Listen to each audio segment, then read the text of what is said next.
Hello, and welcome to Camp, Scary and Squee, a podcast that tests my theory that every horror movie exists on a scale of divine camp to pure terror. I'm your host, Damien O'Mara, and my guest today is looking for one thing in a horror movie. She wants to see something new. Welcome to the person who knows more about horror than anyone else I know. Lisa Rufus, welcome. That is such a wind job. I'm this massive pressure now. You should have warned me you're going to put a title like that. Well, I think it's well earned. I think if I ever have to go to someone for some horror insight, you are my person. Way to butter me up. This is good. To get us started this week, I'd love to know what has been haunting you. Well, besides the global repudiation of science and reason, I'd have to say summer. I hate summer. I wore shorts last week and I don't like it. You can, like, my legs are so pasty, you can use them as lighthouses. I can't stand it. The only thing you can do is like have a shower or go to air conditioning. But when you get out of the shower, then you have to have another shower because it's so hot when you get out. And yeah, I could go on for days. Yeah, welcome to Australian summers. Right, wrong country, wrong state, wrong city. Yeah, you're. It was a pretty cool day today. Melbourne was reasonably cold until this afternoon. We're starting to warm up. I'm jealous. And I want to give you the honours. What horror movie are we discussing today? Today, it's very fitting that we're doing this recording on Zoom because the movie that I've chosen is Host. And some quick stats on this. It is released in 2020. It was made in 12 weeks once we knew there was a pandemic, which is amazing. Written by Gemma Hurley, Rob Savage and Jed Shepard, and directed by Rob Savage, who has done some really interesting work in some short films that explore horror in different ways. One of the ones I found was Dawn of the Deaf, which I really thought was very clever and interesting. Good pun. Very good pun. This stars a list of, at least to me, unknowns. I will say one person did have a part in Doctor Who. But Hayley Bishop, Gemma Moore, Emma Louise Webb, Radina Drandova, Caroline Ward, Teddy Linnard, and Salen Baxter. I have no idea who she was in Doctor Who, but that was on her IMDb. She in Doctor Who? Yeah, she must have been an extra or something. Yeah. She was like a cat, one of those cat nurses. I don't know. Because this is a Shudder original, we don't have a budget. They must hold those things very tightly. However, It has had really great critical success. And before we launch in, its IMDb description says that Host is about 6 friends hire a medium to hold a seance via Zoom during lockdown.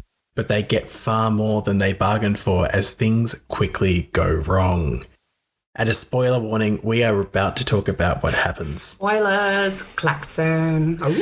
So, Lisa, when I asked what film you wanted to talk about, you were very quick to suggest Host. And I'm interested to know why that was. It's just been in my brain. I watched it and then I watched it again.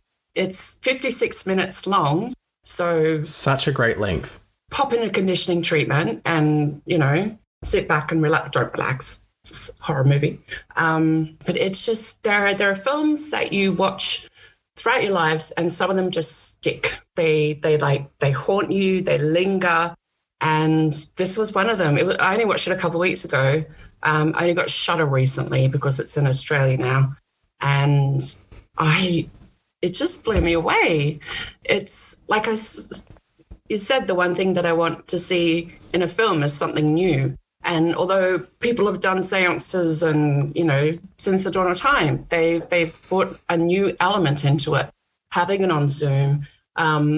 If you know about Zoom, then you know that you've got if you sign up for a free meeting, you have like a 45-minute thing and then the meeting ends. So that's a very Hitchcockian time bomb under the table. Like, something, even though it goes for 56 minutes, we're not going to talk about that. It goes a little bit over. But you know that there's something that's going to happen. Yeah. And if you watch it on your laptop, there was a guy on Cineblend, who wrote, Jason Wise, he wrote an article on Host, and he said, trust me, watch Shudder's Host on your computer instead of your TV. I would have thrown a brick at that guy because that's blasphemy to me. You have to watch your films on a big screen. But by watching it on your laptop, it's up close, you're right in front of it. You might be able to see your reflection in the screen. So it feels like you're in the meeting. And I say this as someone who watched it on their laptop, and I was like sitting and I have Zoom meetings all day for work, and I was just like, oh my God, it feels like at the beginning I was like, this feels like work. And by the end I'm like, I'm never calling anyone ever again. Right. Like you're not going to go to the beach again because of Jaws. And now you're going to be quite worried if you ever get on a Zoom meeting and someone starts lighting candles.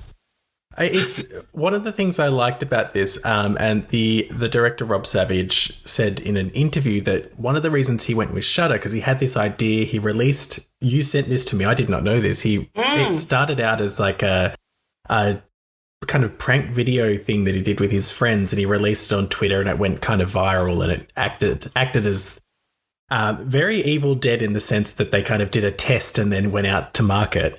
And he said that Shudder was the only company that was willing to do it the way they wanted, which was that they had to work out the story and how it would work as they went along. And it's very rare that you get these films that are really responsive to something in a tight time frame, because films take years to make. But to be able to like, A, it was short. B, like the way that it was produced, they didn't have to bring all these people together. They got to like, to get people to work with what they had. But, there's a lot of it's interesting to see someone change up how we make films and what that can achieve. Yeah, there have been quite a few films like that over the, many decades. And I think this is one of them. Yeah. I really do. Like, I was thinking of Blair Witch Project. Yes. When that one came out, although we didn't really have marketing for that, so that was all very new and found footage. Although one thing I have to bring up is Host is classified as found footage. But when I think of found footage, I think of an actual item, VHS tape, SD card, that kind of thing that has been found. So your Blair Witch, Creep, Chronicle, films like that, where you can watch the playback, like these events have already happened. We get to watch them again. But with Host and things like Searching, The Den, Unfriended, they are all happening now. Yeah. So I think of them more in a genre of iOS horror. Yeah. Because we're watching them through somebody's operating system, and we're not on the other side of the camera like we are in normal films. We're on the other side of the screen. So it's a totally different experience than these like found footage. I think there's like another subgenre going on there. Well, and that's the whole thing with genre is it evolves and it changes and it develops subgenres so that we can continually classify and understand where things fit. And, this is found in a way, however, it's not necessarily found footage. But it's not found. Well, it's almost like we're stumbling because you can stumble into someone's. They could have a bad password. Someone could have accidentally let you in. That's true. There's lots of ways you could find your way to a Zoom meeting. Go hack a man. So this does open on a Zoom call that Hayley is setting up with her friends, and we kind of get. I'm trying to sort of work out the relationship of this group of people. It feels like they've been friends for a long time. But there's tension. Yeah. And between Hayley and Gemma, when they're both on by themselves and Gemma's like, can I just send a quick email? Yeah, it's like they don't know how to interact with each other. Yeah, and then someone else comes in and is like, friends and stuff. I love that bit. And even before that, at the very beginning, when you see her log in and everything, and you see the bit of movement, and she peels the bit of sticky tape off her webcam. I'm like, you are an internet savvy millennial. Yes. I love you. That's when it had me. I'm like, I'm in. Bring it. And they like really get how people so work. Clever. Yeah. Yes. Well, so we do start with Haley and Gemma, and as you say, there's this tension, but very quickly the others start joining in, and soon we have most of the group there. So we have Emma, Gemma, Haley, Radina, and Caroline, but they're talking about Teddy, who has not joined yet. And he joins in, and it is that thing of like, because I know that sometimes I'll join a meeting, and no one's ever been talking about me, but I'll join a meeting and I hear what they're saying, and it takes them a minute to realize that I'm logging in and for me to see everyone. And they're really going at Teddy's girlfriend, Ginny, and he's like logging in, and you're just like, oh no. Oh, brilliant. But, you know, whatever happens, he kind of pushes through, and we get, I think, a very great description of his growing his hair, because it's the twat knot. The twat knot. I think it's It's not a man bun, it's a twat knot. It's an apt description for Teddy, we find out. Yes. But at this point, because we're not entirely sure why they're all getting together, but this is the point where we get that Haley has done some seance before, and yes. Really, it's something quite important to her, and she's asked all her friends to take part in it. And there is a real air of she's the only person who really believes it. Yeah. And they're all kind of there for a bit of fun. And it's not a good combination when you're the friend trying. She clearly wants them all to be part of this and to enjoy it and to take it seriously, and I don't think any of them want to. No, not at all. Not at all. And there's alcohol and there's shots and... Yes, Astroplane. Astroplane. Yeah, she gets so upset. And they start doing shots, and it's funny because she says, just make sure she can't see you. Please be respectful. And like you almost... She needed to really lay down the rules and say, look, if that's what you want to do, you need to leave. Yeah. You know, I've hired this psychic that's going to come on and do this, and I want to take it seriously. But she doesn't, and maybe that's to be conciliatory and keep everyone happy. Yeah. But we're moving very quickly, but it moves so quickly. It does. It's 56 minutes. They have to get through a lot of story in 56 minutes.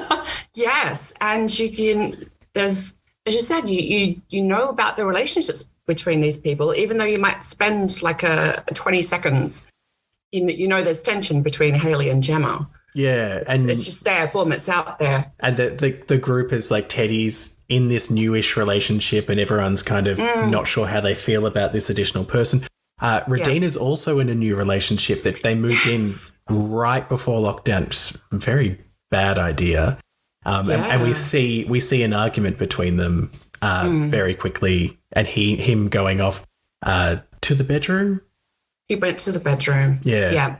It looked like it was a one-bedroom place, so that would have been like cramped. And to have somebody that you've obviously just met, yeah, it would be very difficult. Like moving in together, like with a partner, is hard at the best of times. But to be like, oh, we can't actually leave. Like, I can't go and hang out with my friends in a place where you're not, and like have a bit of a bitch about this is frustrating, or this is fine. You know, let off that steam, and it probably just is building up all the time.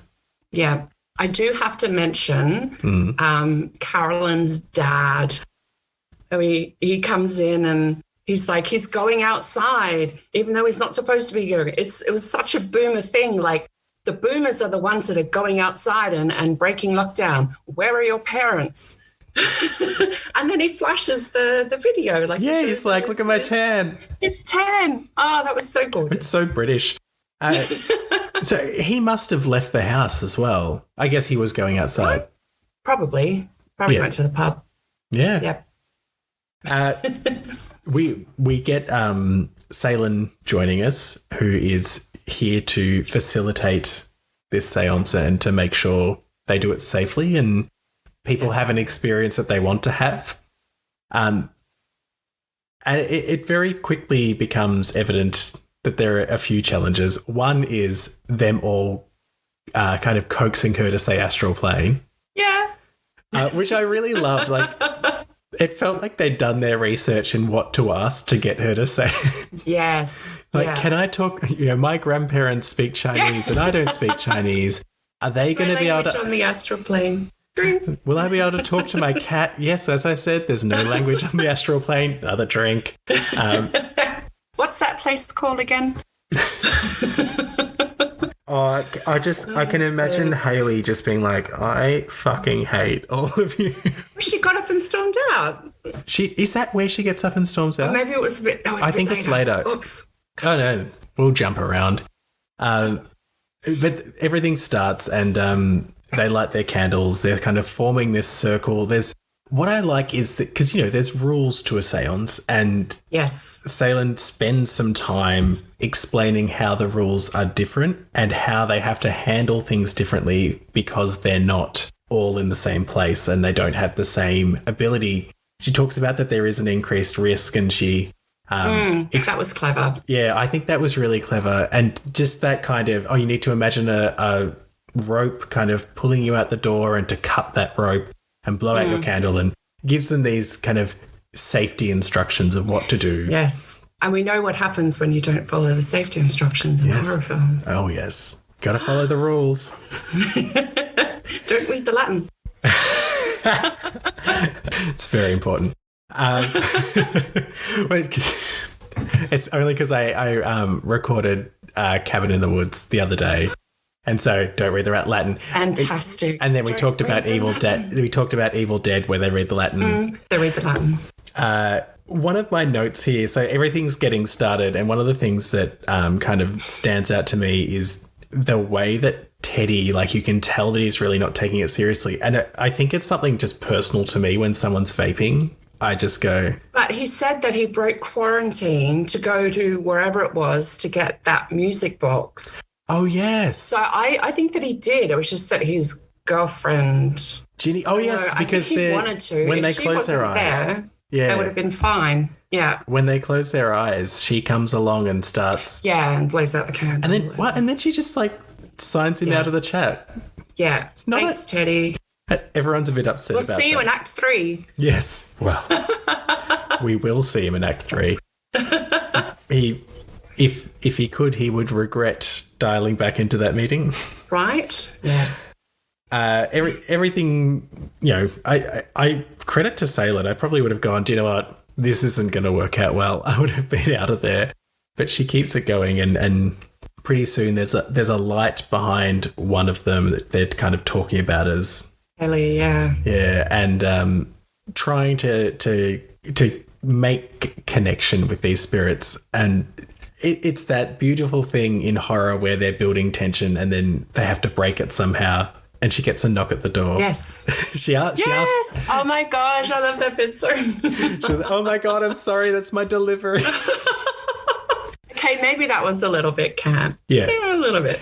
Well, but you need to do that. It's very now. Yes, it's very much a now thing. But it's that beautiful thing that you need to lull your viewer into a false sense of security. You can't be high-strung all the time. Yeah, and you need to, like... You should go nuts. If you build some tension but then break it and then build it and then break it and then build it and break it, they stop, like, expecting... Like, the tension becomes less of an issue, and that's where you scare them. Yeah, absolutely. I think it does it really well. We get back, and this is... where things start to turn, I think, where Seylan's back and Gemma has an experience. Like, what happens to her? She starts talking about feeling something. There's a pressure on her throat that's unbearable. And then Seylan asks some questions, who is it, that kind of thing. And she's like, Jack? I was thinking Titanic. Jack! I was thinking Jack the Ripper. I'm like, well, she looks like she lives in East London. True. Oh, that's great. Yeah, and she just, well, I don't want to say pretends, but we know she does pretend that she's seen this boy called Jack who helped her out when she was young and fell over and cracked her head.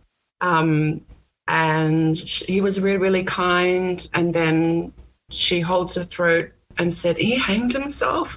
So that's why she's feeling the pressure around her throat, because this guy hanged herself. keep that hanging Yes. in your brain for later. And that just clicked for me. Uh-huh. Bum, bum, bum. This is why I watched it 6 times. How many times you clearly You've got need to to watch pick it? these things up.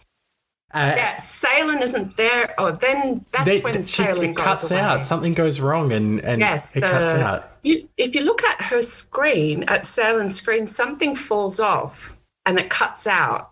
It's almost like the force or whatever it is trying to take away their guide and their protection. Yes, yes, yes.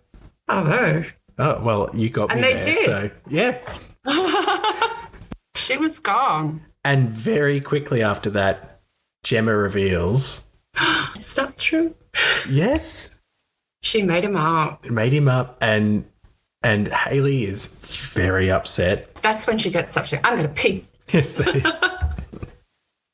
But it's not long after they come back. Yeah, because there are a few points in this where everyone takes a break. And that's one of them. Yeah. And when they come back, it kind of everyone's collective themselves. But it does not take long that they're worked up again. And as soon as they are, we get And they start yelling and everything. That's when the that's when lights go. things and- happen. And Hayley, honestly, the first time I watched it, Hayley's chair gets dragged from her computer to the back of the room.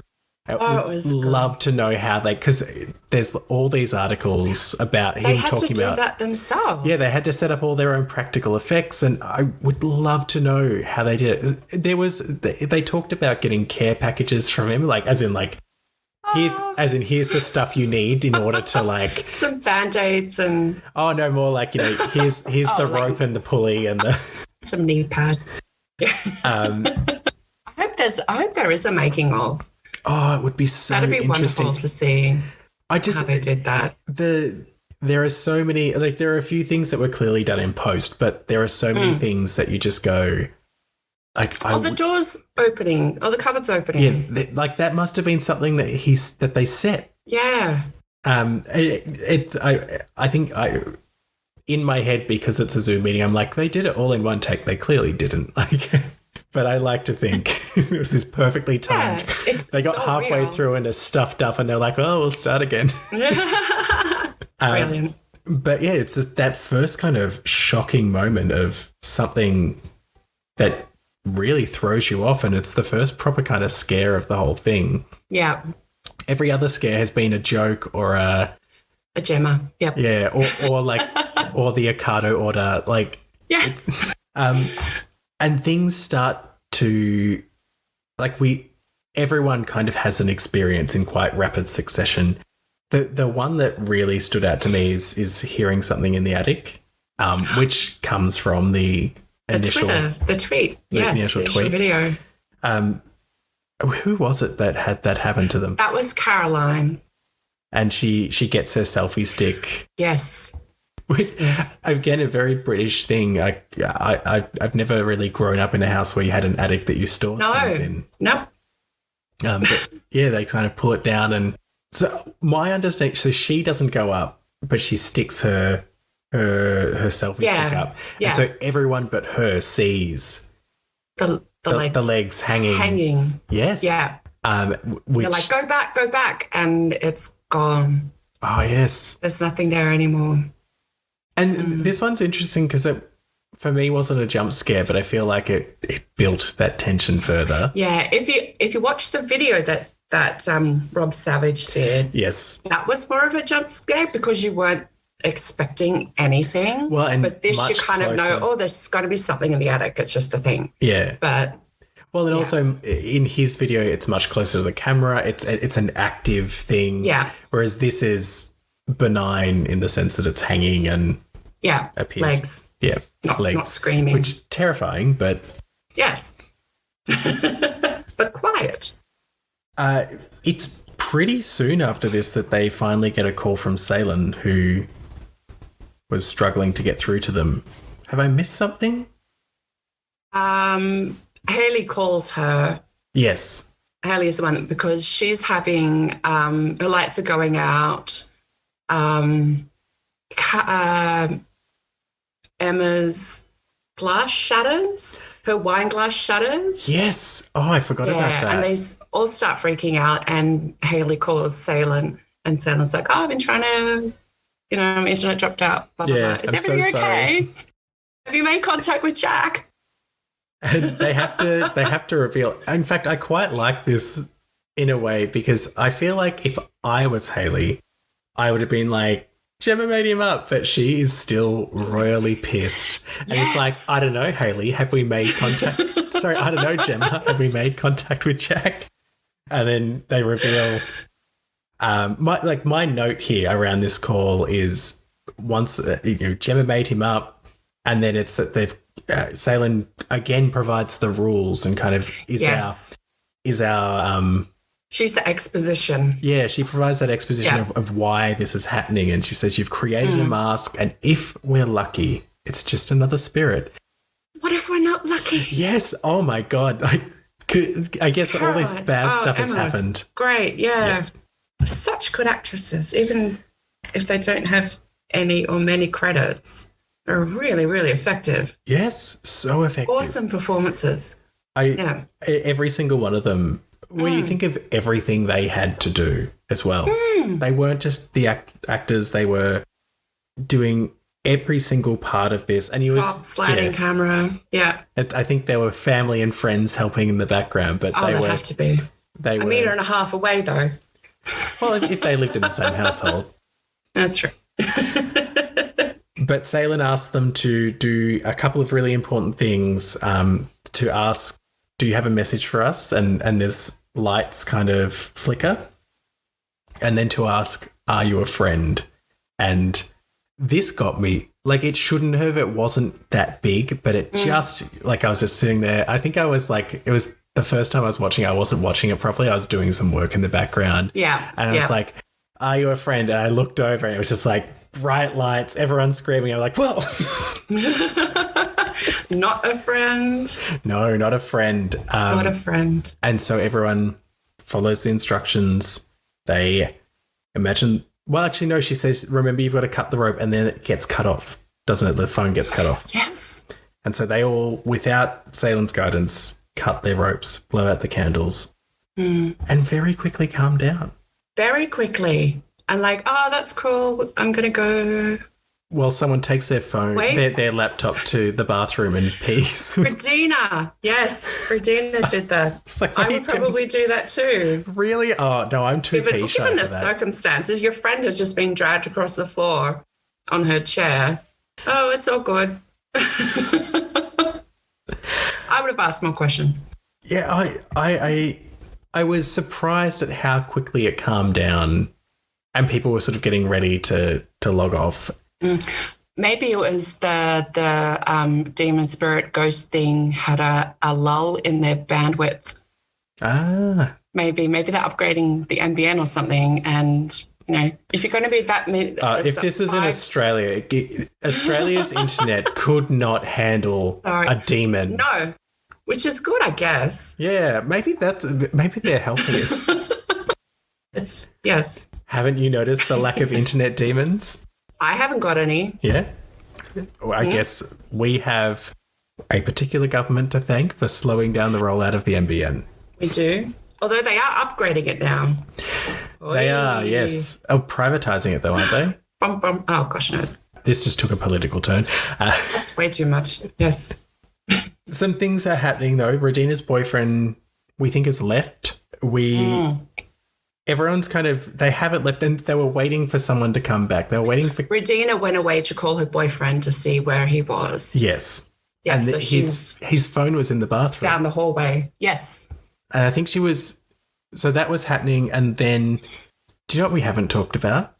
Remember Caroline showed her Zoom background that she made? Yes. Of her wandering into her room and looking through her drawers and like looking at her phone and then wandering out again. Yeah, because you can make a video instead of just having a picture as your background. You can have an actual video. Yes. And she said she got lonely and she made a friend, which is the saddest thing in the world, but understandable. But at this point, that If video you've got comes no one back to on. talk to and your dad's outside all the time, Yeah. But that you video, occupy yourself. that video background came back on because they were calling out to her Yes. going, Caroline, oh wait, no, it's the background. And that's when Caroline's head the first time, because there's one that happens where her head kind of comes into in front of the background and then disappears again. And they all kind of go, what was that? What's going on? But not God, what happens after that? It's so much happens. Regina's boyfriend. Does the mask come in before her boyfriend? Yeah, the anonymous mask. That was a bit for me. Oh yeah, so she's it's I can't remember who it is. It's not Caroline. It's Emma. Has the filters on her phone. Yes. And in the middle of her room, there's one of those anonymous masks just floating there. A mask. Sailing. In the lounge room. Sailing that bit. That was probably one of the most, I'm not going to say scary, but that was the bit that unnerved me. Yeah. Well, as she got closer and closer and she's sort of around the side of it. You can hear the digital interference. Yes. Like the which, as she got closer and closer. I love that bit. That's just this is something new. And that's a very deep cut for, I think, people born before a certain time, because you used to, when you're like Nokia 3310 that's like a GSM would ring. phone. Yes. Yeah. You used to interrupt the signal of your like radio and it'd make that sound. Old-timey. When I was in the car and you'd do that to the radio in the car and everything. Up to the radio. Yeah. But when that mask turned to her, I'm like, that is good. It's really I clever. like that. And she throws flour, like she runs into a kitchen and throws flour, and we see those footsteps, which again, so terrifying. I was thinking, like, they all did this in their own houses. Can you imagine the cleanup? The kitchens. And how many times would you have had to like throw everything out onto the floor? And then clean it all up. Clean it up, put it back again. So, no, I thought the mask was really clever. And it just, they really thought about it. You know, how are we going to show this demon? Well, we've created a mask. There's, let's demonstrate a mask in some way. Yes. So I think now is where, because does Regina miss all of that? She's kind of busy on the phone trying to find her boyfriend. She's calling people. And then she looks up and she can see the lights are moving. The lights are moving and everyone sees nuts. the oven come on. Yes. And they're like... And everyone's going nuts, and she comes up to the screen and goes, what? And then, boom. Boyfriend drops from the floor. That was... It's raining men. Hallelujah. I mean, it's one of those things, if songs were real, the horror of it raining men. Oh, that'd be funny. But I think Regina dies immediately at this point, doesn't she? Yeah, we don't see it. We just kind of get a shot of her staircase, and there's like a couple of drops of blood on the screen. So I have no idea what happened to her. Something she bad. Died, obviously, but I want to know how she died. Well, and very quickly after this, so they're all freaking out, and Caroline starts headbutting the computer again and again. Did you see in the window of Zoom, down the bottom in the middle, you have a chat, so you can like type messages and things. And there were messages from Caroline, which were just letters, like bunches of letters over and over and over again. And that's her head being bashed on the keyboard. I did not notice that. Typing out these letters. That's why you watch it 6 times. It's just these like garbled messages, and it's her head on the keyboard. Oh, that's amazing. So was that after or was that before? That's during. Also, while it's you like see watching her head it going up and down, you can have a look down the bottom of the screen. Yeah. I find it really interesting that there is a clear correlation drawn between when there's a lot of anger and things happening, because Hayley gets angry again. And it comes to her chair is pulled back. It pulls her off the chair, and then she's pulled into, I think, her hallway, and the door slams behind her. Yeah. And it's this real moment because Gemma immediately is like, I have to go help Haley. And she's like, puts on her mask. yeah, puts on her mask. Right. It's like priorities. And as she's out, we have this great moment in the third act of Teddy comes back with that clown puppet. You missed what did I miss? Emma's goes back to her room. Yes. And she throws the blanket and you've got that outline of the shape. Yes. That was another thing that I really liked. Yeah, it's been done before, but I just really liked that bit. Yeah, no, it was really it was great. And you're like, crap. And Emma ends up just hiding under her covers. Yes. Blair Witch. Yes. Without the snot. Yes, without the snot. Although, like, there were some ugly cries happening. There were. You know, which is important. With like chipped nail polish and dark roots, and they really lent into the pandemic of it all. So yeah, then Teddy comes back. So the only person on is Emma, and Teddy's got this thing that we saw earlier, this kind of creepy clown. He's making some fun with it, and just like this is something I find funny, and it's a bit of like men just thinking that the center of the universe, but he's like, look at this elaborate prank that you've all set up for me, waiting for me to return. Yeah. And I thought, like, you've been gone for half an hour, mate. Like, they didn't think you were coming back. Exactly. And like you said before, he shouldn't have. No, big mistake. He should not have.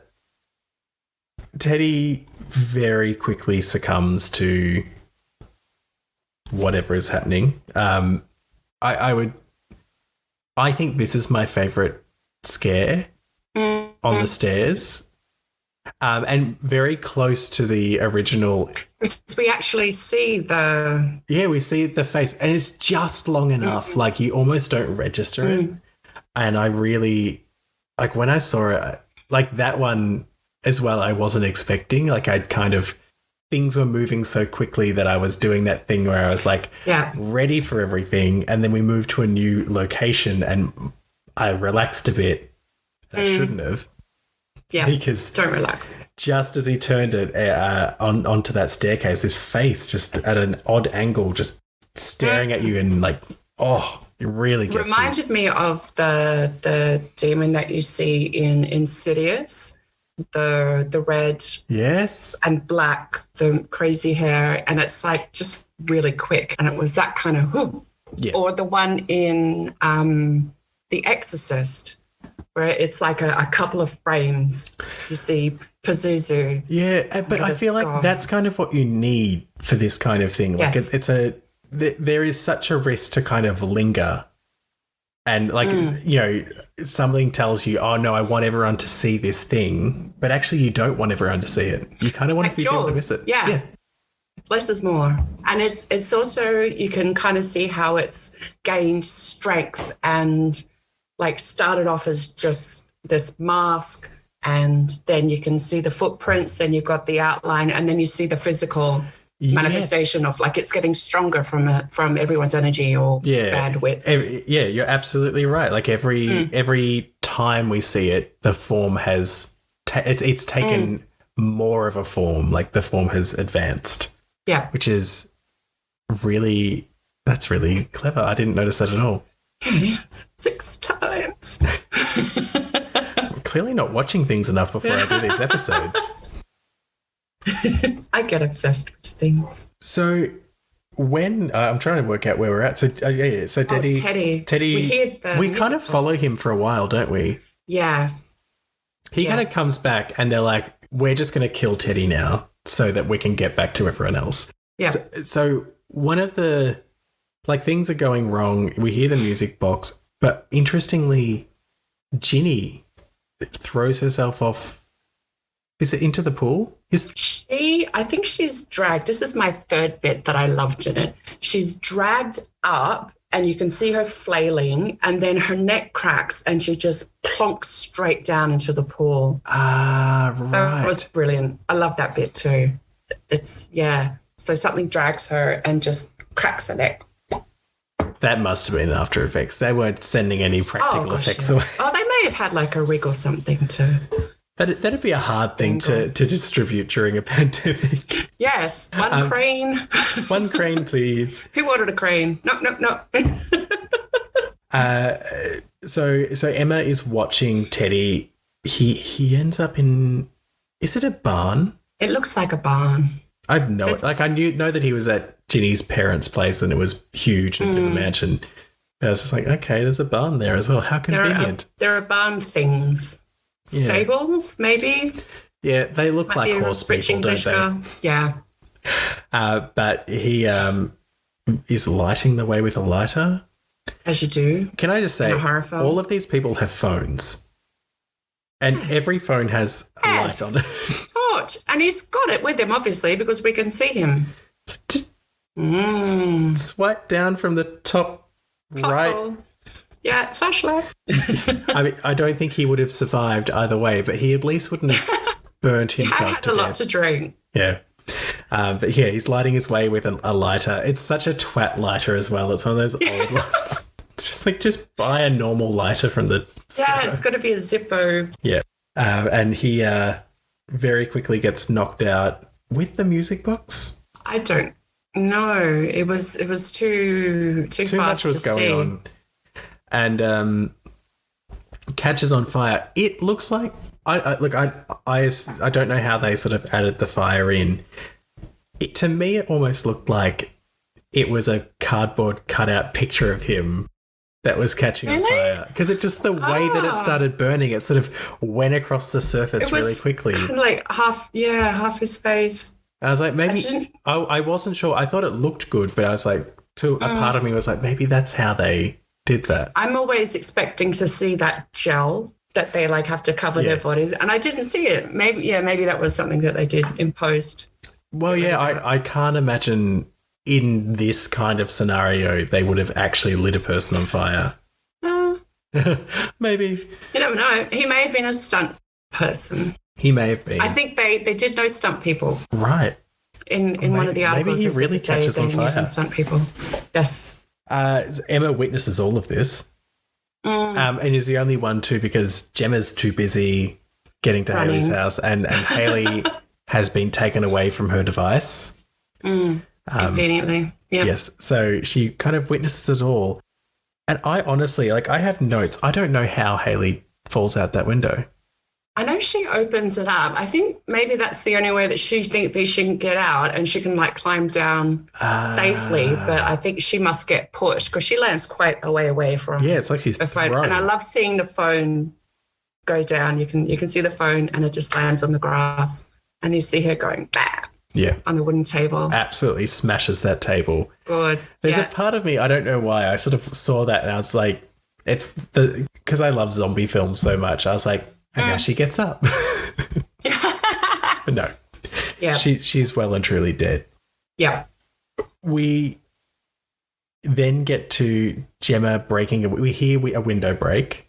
And Gemma is in Hayley's house. I found it interesting. She didn't just go straight to the door where Hayley got dragged in. Or did she? No, she had a look at the computer first, probably to see how everybody else. I would have checked on everybody else. Oh, yeah. No, that makes sense. And then I thought she died when this happened. I thought this was the best thing. The wine bottle just flies across the room and hits her in the side of the head and she falls over. Yeah. I think I said there were 3 things that I like, but yeah, that was it. So number 4. That. Number 4. Oh, let's get to number 4. No. So many things. Yeah, that was so well done. I loved that as a way to attack someone, and that kind of, I just never would have thought of it myself. And it was wine bottles hurt like that. Right? Not that I know, but they're solid and they're tempered. They're glass, yeah.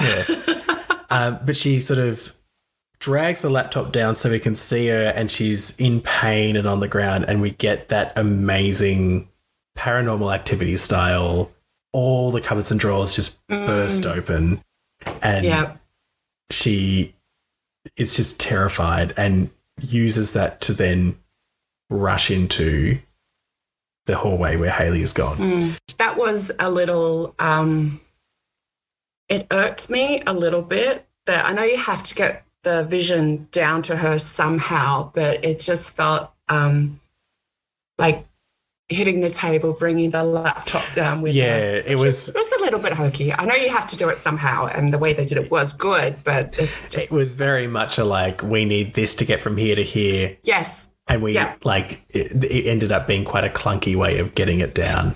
Yeah. Because why couldn't the ghost have knocked it down? Right. Although I guess, I mean, I don't know, we would have inferred it if it just fell down on its own, but yes. Still. She finds Haley, who, this is what interests me. What? Yeah, she's looking through all these rooms. Is Haley just hanging out back there? I think so. Yeah. She waited a while to reveal herself, I thought. It was, I found it really odd. I found another thing really odd as well. So I think there's a door that slams because Haley's got her Polaroid camera. Yes. Which is on the bed again. I'm sure she had it at the computer. She did. But yeah. Anyway. There's a door that slams and they see that there's something ahead of them. This is just my assumption, but it looks like she lives in an apartment. Wouldn't the exit be in the opposite direction of that door that just slammed? Couldn't they just walk out the front, the apartment door? Don't say things like that. Well, Regina tried to get out and her door slammed her out, and that's when she died. So, yeah, good point. But I only have one door. Yeah, I've only got one door to get out of, or I could have a 6th floor drop off my balcony. Yeah. So there's 2 options. Take a pick. But in my second, you have a light on your phone moment. On the laptop. Because is she holding a laptop pointing out? She's holding a laptop towards it so we can see her take the photos and what's in front. Yep. I understand they needed to capture the footage, but I remember just going, and this is not how I would do this. But they're using the Polaroid flash and it's flash, nothing there, flash, nothing there. More times than I thought it would be. Yes. Which is a good thing. It's a good tease. Excellent way of building suspense. Really dragged it out in a good way. I was every time I was this is the one. Nope. Yeah. And we've talked through this so quickly, but we get to the end of this movie with this final, it's the 5th or 6th flash from the Polaroid camera. And we get a good look at this, blue black demon. Yes. I thought that I understand, and I thinking your kind of real, your observation that it's becoming more and more formed as it goes along. I understand why it's so formed here. I almost feel like it revealed too much. Maybe it was up for too long. I think that's why they ended the session, because when she's taking those photographs, if you look at the top left of the screen, it's got the Zoom countdown. So it's counting down a minute until the end of the meeting. Otherwise, you have to, because you do get a 10-minute warning. Yes, so and it pops that came up and then it goes away again. The 10-minute warning popped up. Upgrade. No, and someone the demon, I assume, clicked it off, said how that happened. Dismiss. It must have been when she's taking the photos, you can see it count down, and it's got upgrade next to it as well, which I thought was freaking awesome. Zoom's trying to sell you something while you're dying. But and that's when the timer counts down to 0 is that last just as it jump comes scare. in. Yeah. And then Zoom meeting's ended. Ends the meeting. And we see this thing where it opens up the kind of the contacts list, and the contacts are the credits. Yes, that was so clever. I thought it was really cool. And it was just another fun way to really lean into this medium that they're working with. It's one of those, there was not a dull moment in this. And it's, because it's only 50 something minutes long, there's no wasted space. Everything's kind of packed full, and it moves so quickly. Like I've only watched this twice, but both times I kind of would look at it and just go, oh my God, we're nearly at the end. Like that has gone so quickly. Yep. Yeah. It grabs your attention and just holds you there. Yeah. Which is the opposite of what you do in a normal Zoom meeting. You're doing other things. Like I'll be playing on my phone. I'll be doing Animal Crossing while other people are talking. Yeah. No, sorry. It's, sorry, everyone. Time to confess. No, it's funny. Like there's this great kind of, when I first started watching it, I just thought, I don't know if I'm going to be able to watch this film because it's in a Zoom meeting and it just feels like work. And how quickly that stopped being a problem was so good. And it uses the things that we expect, like the person not using technology properly and making everything the reverb of having the phone and the video on at the same time. Turn your phone off. Yeah. And I love like how they lent into that, but very quickly it became about something else. Like they didn't overdo it. It wasn't like it became a crutch for it. Yeah. You know, the way that they use the kind of quirks of the technology that we're all used to was enough to make us go, oh, this feels real without being too much. Yeah, it feels so old, but it's only like all those things like, oh, I can't hear you. Oh, you're on mute. It feels like we've been doing it for years, even though it has only been for a few months. It's time. Yeah, time doesn't, what is time anymore? But it just feels something that's so ingrained, and it's one of the first things you say, unmute yourself. Or can everyone hear me? Can everyone see me? Or in the cases, like I have a meeting that has about 100 people in it once a week, and it's this kind of like, can everyone please mute themselves? Oh, it's part of our vernacular. I'm sure there's got to be some words added to the Oxford English Dictionary. Oh, yeah. I mean, out of this period. Zoom will receive a new definition, clearly. Yes. Well, we've reached the end of the film. Such a good film. It was great. It was original, and someone using using the kind of challenges of this time to create something innovative and new, and I really loved that. Use what you've got. Absolutely. Oh my God, yes. You've got like a square inch on the screen. That's how much you occupy when you're in a Zoom meeting. What are you going to do with that? Yeah, it was so awesome. So do you have a campus line or moment that has come out of this? I couldn't think of a line or a moment. And as I said, I did read Susan Sontag, and I was reading things about the Met Gala last year because the theme was camp from Susan Sontag. And I couldn't pick anything out specifically in the film, but I did think to other seances, I would say they are inherently camp. You've got these ridiculous robes and tablecloths and smoke machines and things like that. But I think that Rob Savage and everyone have stripped that back. So it's not camp anymore. There's a hint of it, given the premise, but the product that we're given, I don't think it has camp. Unless you have something different to say, which I'm sure you will. Look, I saw some moments of camp. I think mostly around Teddy. Okay, yep. And very much only in the early stages of the film. I think it was used, the campness, the kind of silliness that can kind of break the horror, break the terror. It was very sparse, and it only really existed at the beginnings of the film in order to help us as an audience kind of settle into it. Yeah. I think there was a bit of that.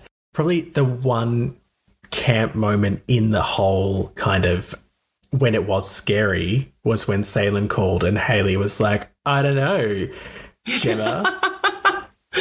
That's good sarcasm. I thought that was this moment of okay, I'll give you that. Yeah, 100%. Well, sort of on the flip side of that, what was the scariest moment of this punch-packed film? scary for me is probably camp for you. Like you have a spectrum of camp. I have a spectrum of scary and mine doesn't exist. So if someone tells me, is this film scary? I will say, no, it's not scary because I don't think it's scary. They might go see it, be scared, hate me for it. But it's that subjectivity. It's like I've grown up with this. Not much gets me. Those 4 moments that I mentioned, I admired the cleverness and that mask. It's kind of uncanny valley territory almost. This face that's disconnected. It's just there and then it moves. It's the most like beautifully sinister thing that they do is that mask. Like yes, it really it is that moment of, you know, if you were to think of this film and like the thing that you really take away and you'll remember forever, for me it's that moment where the mask turns and faces her. It just got me. I forget a lot of films that I've seen because there's so many of them, but I can't remember seeing that before. So this is my something new. I've seen a lot of horror films and I can say that has been something I've never seen. And even the idea of like disembodied something kind of floating in the air and having a presence, it's never been done in this way using this technology. Yeah, exactly. Yeah. So for you, groundbreaking. Yeah, it's brilliant. For you, where do you think this lands on the camp scary scale? I would have to give that 6.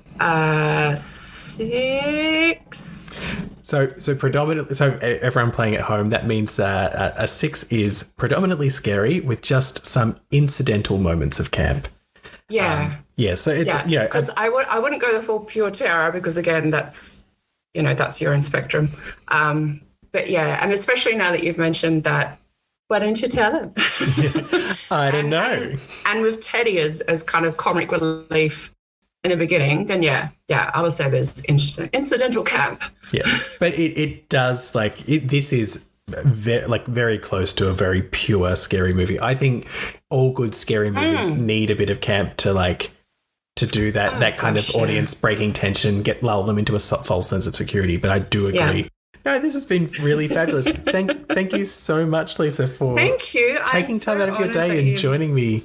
You called me and asked me to talk about horror. I could be here all day. Well, I could be here all week. Before you do go, do you have anything to plug with our listeners? I do. You can follow me on Instagram and Twitter at @thatblogchick. I was lucky enough to get the same name on both sites. That's clever. Good work. I also wrote a chapter for a book about Hannibal Lecter, the TV series created by Brian Fuller. The book is called Hannibal for Dinner. It's a collection of essays about the television series. And the book was edited by Kyle Moody and Nicholas Yanes, and it is available for pre-order through McFarlaneBooks.com. So if you like Hannibal Lecter, I'm sure you will if you're listening to Damon's podcast about horror. You are going to love this book. That's amazing. And I will include a link to that in the show notes for the pre-order as well. Why, thank you. Thank you, everyone, for joining us today. So you can follow Camp Scary and Squee on Instagram and Twitter by going to @CampScaryPod. If you have questions or suggestions, you can email campscarysquee@gmail.com and make sure to rate and review Camp Scary and Squee so other horror fans can find us. Thank you for joining us, and remember, don't scream. I'll hear you.